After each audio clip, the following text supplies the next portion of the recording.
अस्सलाम वालेकुम। Prime news पर एक बार फिर मैं आपको खुशामदीद कहता हूँ। आज मैं मौजूद हूँ कराची के ज़िला बस्ती के इलाके आयशा मंजिल चौरंगी पर। कराची जो पाकिस्तान का माशी शहर है और गुज़िश्ता कई अदवार से स्ट्रीट क्राइम की वजह से यहाँ के शहरी गैर महफूज हो चुके हैं। कराची में रहने वाला शायद ही कोई ऐसा शहरी हो जो कभी स्ट्रीट क्रिमिनल्स का शिकार ना हुआ हो।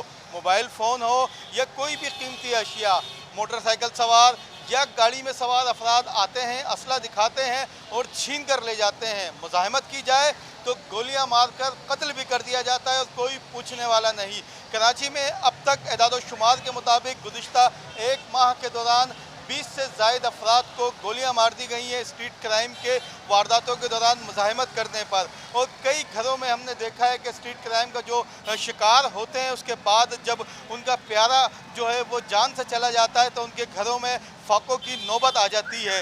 कराची में तकरीबन कहा जाता है कि 30,000 से ज़ायद पुलिस की नफरी है, लेकिन कराची का कोई शहरी महफूज नहीं। और कई वाक़यात में तो हमने देखा है कि पुलिस के जो एहलकार हैं वो यहाँ पर वारदातों में मुलविस है। कराची के शहरी तमाम तर सियासी जमातों से मायूस हो चुके हैं। MQM हो, जमात इस्लामी हो, पाक सरजमीन पार्टी हो या पाकिस्तान पीपल्स पार्टी, सबसे लोग मायूस हो चुके हैं और अब अपने तौर पर जो है वो मुजाहरे के लिए निकले हैं। यहाँ पर जो है वो शहरियों की जानिब से मुजाहरा किया गया है। हम इनसे जानेंगे कि उनके क्या मुतालबात हैं और वो क्यों आज जो है वो अपनी तमाम तर मसरूफियात को छोड़कर यहाँ आयशा मंजिल पर जमा हुए हैं। अच्छा अंकल बताइएगा, स्ट्रीट क्राइम के जो मामलात हैं कराची में पुलिस की 30,000 से ज़ायद की नफरी है, जब स्ट्रीट क्राइम होता है तो कहीं आपने देखा उनको? पुलिस नज़र नहीं आती, जब क्राइम हो चुका होता है तब नज़र आती है। वो भी काम पूरा होने के बाद अगर सामने भी खड़े हों तो वो रोकते नहीं हैं। यहाँ पे तो ये हम मुख्तलिफ सियासी जमातें हैं, आज शहरी खुद निकले, क्या सियासी जमातें नाकाम हो चुकी हैं इस आवाज़ को उठाने में? लेकिन हमने देखा है कि यहाँ पर पुलिस कहीं नज़र नहीं आती। डाकू जो स्ट्रीट क्रिमिनल्स हैं वो आते हैं, असला दिखाते हैं, मोबाइल हो या दीगर कोई भी कीमती अशिया वो छीन कर चले जाते हैं। आज आप निकले हैं क्या तमाम सियासी मजहबी जमातों से जो इस हवाले से अपना मौसर किरदार माजी में अदा किया करती थी, आप उनसे मायूस हो चुके हैं? मायूस नहीं हुए। हमने मुजाहरा इसलिए किया कि देखिए, जब एक चीज़ एक काम सही हो रहा है तो हम क्यों नहीं आ गए रोड पे? 15 दिन में क्यों क़यामत आ गई इस शहर पे? 13 जाने ज़ाया कैसे हो गई जनाब? ये तो बिल्कुल थम गया था सिलसिला। 13 माह के लाल चले गए। ज़रा पूछिए कि एक किसी का जाता है तो वो ख़ानदान 25 साल पीछे हो जाता है। तो ये हम सोशल एक्टिविस्ट की हैसियत से आए हैं। हमारा किसी से कोई इख्तलाफ नहीं है अल्हम्दुलिल्लाह। हाँ, इंतज़ामिया को हमने कहा, IG साहब से हमने अपील की कि देखिए आप इस चीज़ को भी देख लें कि क्या हो रहा है इस शहर में। तो दुनिया में आफात आती हैं, 1/3 मुल्क डूबा हुआ है हमारा, लेकिन उसका मतलब ये नहीं है कि वहाँ शहरों में डकैतियाँ पड़ने लगती। हमें क्या कहा जाता है, सब रिलीफ में लगे हुए हैं। अरे भाई क्या मुसीबत आ गई, सब रिलीफ में लगे? सारा पाकिस्तान रिलीफ में लगा हुआ, एक इदारा क्यों लगा हुआ? बात यह है कि आपके पास उन इक़दामात की कमी, आपके पास इक्विपमेंट्स की कमी। ये मुज़ाहरा जो इस मकाम पे हो रहा है उसका मकसद ये नहीं है कि ये सिर्फ आयशा मंजिल या डिस्ट्रिक्ट सेंट्रल को टच करने के लिए हो रहा है, ये पूरे कराची की आवाज़। अच्छा, कराची में मुख्तलिफ औक़ात में जब स्ट्रीट क्राइम बढ़ता है तो पुलिस वाले कोई फ़ोर्स बना देते हैं, ईगल, मुहाफ़िज़, स्केटिंग फ़ोर्स, मुख्तलिफ फ़ोर्स, कहीं आपको दिखी? देखिए, अभी आज मेरी SSP साहब से मुलाकात हुई, बहुत अच्छी। उन्होंने बताया कि शाहीन नाम की कोई फ़ोर्स बनाई है और उन्होंने बताया कि हमें कैसे इक्विप किया गया है। तो मैंने उन्हें बताया कि भाई आप अपनी ज़रा जनाज़गाहों की तरफ चले जाएं, जो गाड़ियों की जनाज़गाहें हैं, तो आपको इतना कुछ मिल जाएगा कि 1 साल की तो फिर से एकदम से सारी व्हीकल्स आपको डेवलप हो जाएंगी। अब वो ईगल्स फोर्स ये वो, भाई मेरी उम्र में मैंने बड़ी फोर्सें देखी हैं। वो आते हैं भाग दौड़ मचाते हुए, टूं टाँ करते हुए निकल गए, ठीक है। अब आपने जो इक़दामात करना है करें। मैं मानता हूँ कि जी जराइम में कमी आई, भाई 15 दिन में एक गली में 7-7 स्नैचिंग हो रही है। ये कौन सा अंदाज़ है? 13 लोग मर गए, 13 जवान मर गए। वो बेचारा इंग्लैंड से आया, उसको मार दिया गया। सारी उम्र बच्चे उसके नफ्सियाती मरीज़ जिनके सामने मारा गया। तो ये एहतजाज है, ये एक पुरअमन एहतजाज है। हमारा किसी से कोई इख्तलाफ नहीं। हाँ, हुकूमत वक्त को कहूँगा उनको एक्शन लेना पड़ेगा, चाहे फेडरल गवर्नमेंट हो या सूबाई गवर्नमेंट हो। ये 18वीं तरमीम शर्मीम जो है ना, ये सब कुछ नहीं चलेगी भाई। जान माल की हिफाजत करोगे तो सब कुछ होगा।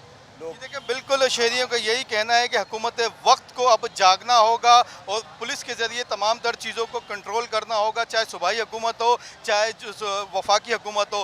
अब सबको मिलकर कराची के लिए काम करना होगा। हमने देखा इस प्रोटेस्ट में ख़वातीन भी मौजूद हैं, हमारे साथ मौजूद हैं, उनसे जानेंगे कि आज वो क्या गैर महफूज अपने आप को समझती हैं जो इस मुजाहरे में पहुँची हैं।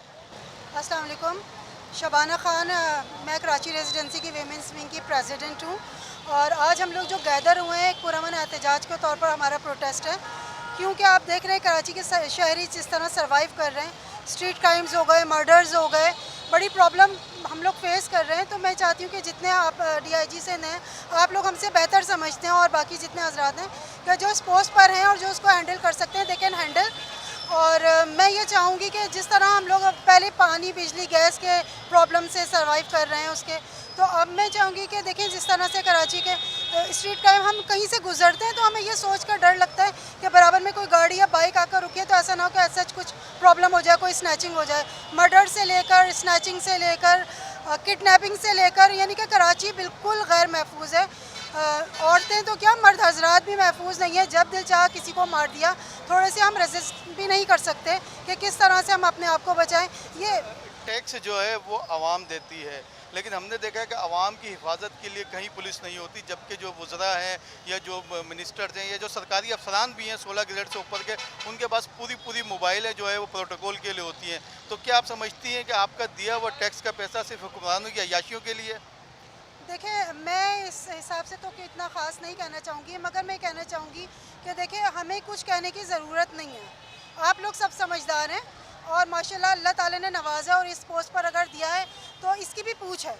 जितने भी लोग हैं मैं उनसे कहना चाहूँगी कि अल्लाह ताला ने अगर आपको हमारे ऊपर खड़ा किया है तो इसका मतलब है कि आप पर एक ज़िम्मेदारी बनती है कि आप हम शहरियों को तहफ़्फ़ुज़ दें, क्योंकि हम कितना भी कर लें, कितना प्रोटेस्ट कर लें, कितना पुरअमन एहतजाज कर लें, जब तक आप लोग कोई लायामल इख्तियार नहीं करेंगे तो हम लोग कुछ भी नहीं कर सकते। पुलिस से मुतालबा किया और हुक्मरानों से मुतालबा किया कि कराची के शहरियों को जो है वो हिफाजत फराम की जाए, ख़ास तौर पर जो स्ट्रीट क्राइम का जिन है उसको जो है वो काबू में लाया जाए। हमारे साथ मौजूद हैं इस वक्त कराची के एक सीनियर क्राइम रिपोर्टर कामरान, उनसे जानेंगे कि स्ट्रीट क्राइम की जब वारदातें होती हैं तो आपने देखा कि मुख्तलिफ कराची में पुलिस की फोर्सेस बनाई जाती हैं, कभी ईगल, कभी मुहाफिज, कभी अभी SSU की स्केटिंग फोर्स, कहीं दिखी आपको?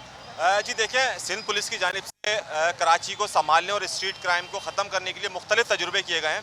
इससे पहले भी एक स्केटिंग फोर्स बनाई गई थी, कहीं नज़र नहीं आई। इसके अलावा एक और फोर्स बनाई गई थी, एंटी स्ट्रीट क्राइम फोर्स बनाई गई थी, वो कहीं दिखाई नहीं गई। अब एक और तजुर्बा किया है एडिशनल IG ने, शाहीन फोर्स तैयार की है। अब शाहीन फोर्स अभी तक उसको तैयार हुए हुए 2 से 3 रोज़ हो गए, अभी तक हमें सड़कों पे वो कहीं नज़र नहीं आई है। हाँ, रोज़ाना स्ट्रीट क्रिमिनल्स रोज़ाना नज़र आ रहे हैं, जुए के अड्डे हैं, मंशियात के अड्डे हैं, गुटखा माफिया है, उनके एतराफ़ में चौकीदारी होती है और वहाँ से जो लोग ख़रीद के निकलते हैं उनको पकड़ना, उनसे वसूलियाँ करना, पैसे लेना, इलाके पूरे खुले होते हैं। आप SHO के पास अगर शिकायत लेके जाएंगे, वो सिंपल सा रोना रोता है कि मेरे पास नफरी नहीं है। 35 से 40 अफराद पर मुश्तमिल थाने की नफरी है, 32 थाने गिनवा देगा आपको, 24 मदरसे गिनवा देगा आपको, 20 से ज़ायद मस्जिदें गिनवा देगा, सियासी इज्तिमा बता देगा, आज वहाँ रैली है, आज मोबाइल फला सियासी इज्तिमा में गई भी है। इलाके चोरों लुटेरों के हवाले होते हैं, जो पुलिस एहलकार हैं वो प्रोटोकॉल में। अच्छा, इसमें सबसे अहम बात यह है कि पुलिस के पास नफरी है, RRF है, वो बैठी रहती है अपने डिपार्टमेंट, उसका कोई काम नहीं। अब उनको चाहिए कि अगर सियासी जो भी सरगर्मियां हैं उसमें RRF को डिप्लॉयड करें। अगर वो वहाँ पर जब डिप्लॉय हो जाएगी तो इलाका पुलिस अपने इलाके में काम करती रहेगी। लेकिन कामरान, माजी में हमने देखा कि इंटेलिजेंस का निज़ाम बड़ा मजबूत होता था, कोई छोटी सी भी वारदात हो तो इंटेलिजेंस और स्पेशल लोग होते थे थाने में, वो तमाम तर चीज़ों को बड़ी जल्दी कंट्रोल कर लिया करते थे। अब वो निज़ाम है या ख़त्म हो गया? जी देखिए, इंटेलिजेंस का जो निज़ाम था वो एडिशनल IG गुलाम नबी मेमन जब AIG स्पेशल ब्रांच थे तो उन्होंने स्पेशल ब्रांच का जो इंटेलिजेंस का निज़ाम था वो गैर फॉल कर दिया थाने से, जिसकी वजह से भी स्ट्रीट क्राइम बढ़ा। ये एक बड़ी वजह बन सकती है, क्योंकि जो इन्फॉर्मर्स थे, जो सारी चीज़ें थी, वो इंटेलिजेंस के जो काम करने वाले लड़के थे उनके पास अच्छी खासी इन्फॉर्मेशन होती थी कि किन इलाकों में स्ट्रीट क्रिमिनल्स हैं और उनके ठिकाने कहाँ हैं। लेकिन आपको याद होगा मोमिनाबाद में एक मुकाबले में एक शहरी जांबाक हो गया था, उसके बाद वहाँ के SHO को और इंटेलिजेंस का जो निज़ाम था वो total additional IG Ghulam Nabi Memon ने ख़त्म कर दिया, जिसकी वजह से भी स्ट्रीट क्राइम में इजाफा हो रहा है। इसके अलावा और बहुत सारे मामलात हैं जिसकी वजह से स्ट्रीट क्राइम बढ़ रहा है। एक सबसे बड़ा इशू ये है कि हमारे शहर में इस वक्त बाहर से एक बहुत बड़ी तादाद में लोग दाखिल हो चुके हैं जो बड़े पैमाने पे स्ट्रीट क्राइम कर रहे हैं, और वो इस तरह से कर रहे हैं कि वो जान लेने में भी दरेग नहीं कर रहे हैं। अगर ज़रा सी मज़ाहमत हो रही है वो फौरी तौर पर गोली मार के शहरी को जाँ बाग कर रहे हैं। गुज़िश्ता एक हफ्ते के दौरान 10 से ज़ायद अफराद हैं जो स्ट्रीट क्राइम के दौरान मज़ाहमत करने पर जाँ बाग हो चुके हैं, और रवां साल के इन 9 महीनों में तकरीबन 77 अफराद हैं, 77 अफराद हैं जो स्ट्रीट क्राइम में मज़ाहमत करने पर जान से जा चुके हैं। लेकिन पुलिस के पास इस वक्त इनको रोकने के लिए कोई हिकमत अमली नहीं है, कोई मजबूत इक़दाम नहीं किए जा रहे हैं, कोई ठोस हिकमत अमली नहीं तैयार करी जा रही है। सिर्फ़ और सिर्फ पुलिस का जो निज़ाम है वो आपके सामने है। गुटखा, मावा, मंशियात, इधर से पैसे लेना, दीगर जगहों से जाके पैसे लेना, और इसके अलावा उनका कोई काम नहीं है। सुबह के औकात में आप चले जाएँ, सबसे ख़तरनाक टाइम है सुबह का, सन्नाटे होते हैं इलाके में, सबसे ज़्यादा वारदातें सुबह होती हैं। लेकिन आप पुलिस को जाके देखें, वो होटलों में चाय पी रही होगी या किसी और जगह पे खड़ी हुई अपने मोबाइल को लगा के वो अपना सुस्ता रहे होंगे। लेकिन देखिए कामरान, हम ये कहें कि कराची के शहरी बिल्कुल गैर महफूज हैं और अपनी हिफाजत के लिए उन्हें खुद बंदोबस्त करना होगा। जी, गैर महफूज भी हैं और इस वक्त लवारिस भी हैं, क्योंकि स्ट्रीट क्राइम की वारदात होने के बाद अगर वो अपनी इल्तिजा थाने में लेके जाते हैं भी तो सुनवाई नहीं होती है, उनको हुदूद में उलझा दिया जाता है। ये मेरी हुदूद नहीं है, ये दूसरे थाने की हुदूद है, ये हमारी हुदूद। तो एक तो शहरी पहले से परेशान है, उसके बाद दूसरा इसका मसला ये होता है कि वो अपने हुदूद की वो अपने मोबाइल की रिपोर्ट कराने नहीं जाता, वो अपने शनाख्ती कार्ड की या अपनी कोई ऐसी कोई ज़रूरी चीज़ है उसकी रिपोर्ट करवाने जाता है जिसकी उसको ज़रूरत पड़ती है। वरना कराची के 80% शहरी अपने मोबाइल फ़ोन की रिपोर्ट नहीं करवाते हैं, सिर्फ इन्हीं वजह से कानूनी पेचीदगियाँ और वो हुदूद में उलझा देते हैं। देखिए कामरान जलील जो कराची के एक सीनियर क्राइम रिपोर्टर हैं, उन्होंने बताया कि कराची पुलिस किस तरीके से शहरियों को तंग करती है, मुख्तलिफ हदूद का जो है वो बहाना करती है अगर कोई वारदात हो जाती है। तो कराची के शहरी तमाम तर सूरत हाल में मुकम्मल तौर पर हम ये कहेंगे कि गैर महफूज हैं। स्ट्रीट क्रिमिनल का कभी भी वो शिकार हो सकते हैं और उनकी जो है सुनवाई करने वाला कोई नहीं। अब तक के लिए इतना ही। चैनल को लाइक और सब्सक्राइब लाजमी कीजिएगा। अल्लाह हाफिज़।